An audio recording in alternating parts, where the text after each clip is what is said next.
નમસ્કાર દર્શક મિત્રો, કચ્છ કેર ન્યૂઝમાં આપ સૌનું હાર્દિક સ્વાગત છે। હું યશવી મહેતા। તો દર્શક મિત્રો, હવે જોઈએ સમાચાર વિસ્તારથી। એક બાજુ દેશમાં ઠેર ઠેર ઉજવાય છે સુરક્ષા સપ્તાહ, તો આ સૂત્રના લીરે લીરા ઉડાડતા દ્રશ્યો ભુજ શહેરમાં જોવા મળ્યા। હાલ દેશ જ્યારે સુરક્ષા સપ્તાહ ઉજવે છે ત્યારે ભુજ શહેરમાં આ બાબતના ચિત્રે ચિત્રા ઉડાડતા દ્રશ્ય જોવા મળ્યા।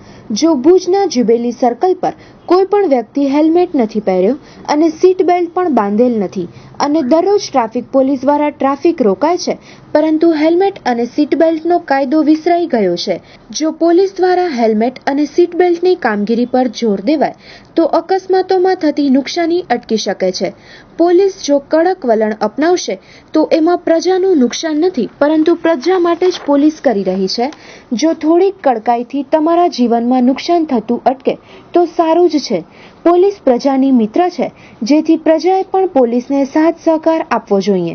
તેમજ સરકાર દ્વારા હેલ્મેટના ભાવમાં પણ થોડી ઘણી રાહત અપાય તો જેથી કરી અને મધ્યમ વર્ગના લોકો પણ હેલ્મેટ ખરીદી શકે અને પોલીસ કડક વલણ અપનાવે તો પ્રજા પણ સાથ આપે, કારણ કે આખર તો સારું થાય એવું ભારતના વડાપ્રધાન નરેન્દ્ર મોદી માની રહ્યા છે।